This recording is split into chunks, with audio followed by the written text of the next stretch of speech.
Students of CBSE board class 10 class 12, बच्चों बड़ी important update है अबाउट 2 बोर्ड इन एग्जाम। देखो बार बार ये न्यूज आ रही है कि 2 बोर्ड लगेगा या नहीं लगेगा। आप देख सकते हैं आज की ही खबर है। So board exam in 2 terms might be back.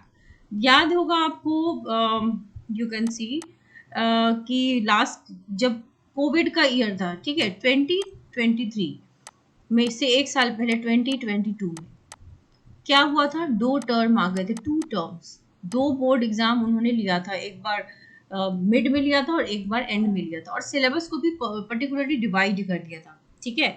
सो हो क्या रहा है ना, NCF is being drafted according to the new education, नई एजुकेशन पॉलिसी के हिसाब से आप देख लो, सारी चीजें चेंज हो गई, सिलेबस चेंज हो गया, एवरीथिंग इज गेटिंग चेंज। तो कुछ चीजें प्रपोज की जा रही हैं कि देखो 2 term might be back for 12th and final results of 10th। ऐसा हो सकता है कि जैसा प्रीवियस ईयर में सीबीएसई ने एक्सपेरिमेंट करके देख लिया and the result were quite good. इस बार से अच्छा रिजल्ट उसी बार था जब 2 सेमेस्टर 2 टर्म्स हुए थे। हालांकि स्टूडेंट्स के लिए वरीसम था, स्टूडेंट्स काफी वरीड उस बार भी थे कि क्या वेटेज होगा एंड ऑल, बट बोर्ड ने वो एक्सपेरिमेंट कर लिया। एनसीएफ ड्राफ्ट कर रही है according to the new education policy, और अब बहुत सारी चीजें होंगी कि अब स्ट्रीम का फाउंडेशन नहीं रहेगा।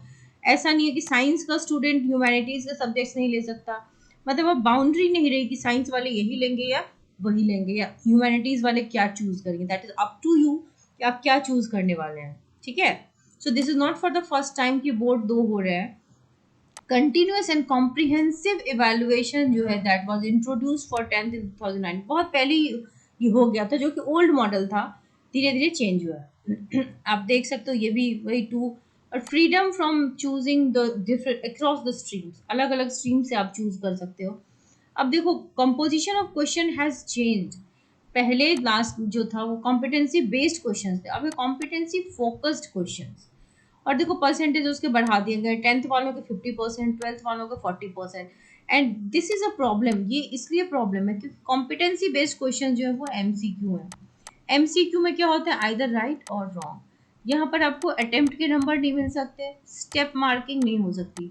ये 2 टूल्स हैं जिसके हेल्प से बहुत से बच्चे पास होते हैं। तो जिसके नंबर्स जैसे बढ़ रहे हैं, क्वेश्चन का लेवल भी अप होता जा रहा है। आपको एनसीईआरटी की कॉन्सेप्ट की पूरी तरीके से क्लैरिटी होनी चाहिए, लाइन बाय लाइन आपको एनसीईआरटी आनी चाहिए और समझ में आना चाहिए, ठीक है। क्योंकि देखो जो स्टेप वाले क्वेश्चंस होते हैं जहाँ पे अटेम्प्ट के नंबर मिलते हैं, शॉर्ट एंड लॉन्ग आंसर, उसके परसेंटेज 10th में सिर्फ 30 है और 12th में सिर्फ 40 है। और 12th वालों के साथ तो एक और प्रॉब्लम है कि उनको थ्योरी और प्रैक्टिकल में अलग अलग पास होना होता है। तो इस वजह से एग्जाम और डिफिकल्ट होने वाला है, चांसेस वही हैं। क्वेश्चन का लेवल जो होता है कभी भी क्या होता है ना, easy plus moderate plus difficult होता है, यानी कि आपके सेट में तीनों ही तरह के क्वेश्चंस होते हैं, ठीक है। तो ऐसा नहीं है कि सिर्फ इजी होगा या सिर्फ मॉडरेट होगा या सिर्फ डिफिकल्ट होगा, it will be a combination of all of them, जिसमें डिफिकल्ट वाले के चांसेस ज़्यादा होते हैं, ठीक है।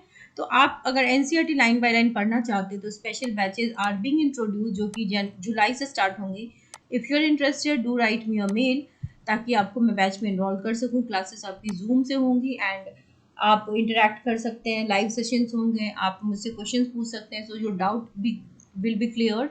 और हम पढ़ेंगे एनसीईआरटी की हाईलाइटेड जो पीडीएफ होंगी, and that PDF will be shared with you all, ताकि आप भी उसको रीड कर सकें। Revision notes and all the essential contents will be shared with you. So wish you all the very best, do like share and subscribe. आप channel के साथ बने रहिए ताकि ऑल द एसेंशियल जो भी कंटेंट होंगी वो आपके साथ शेयर हो जाएंगे।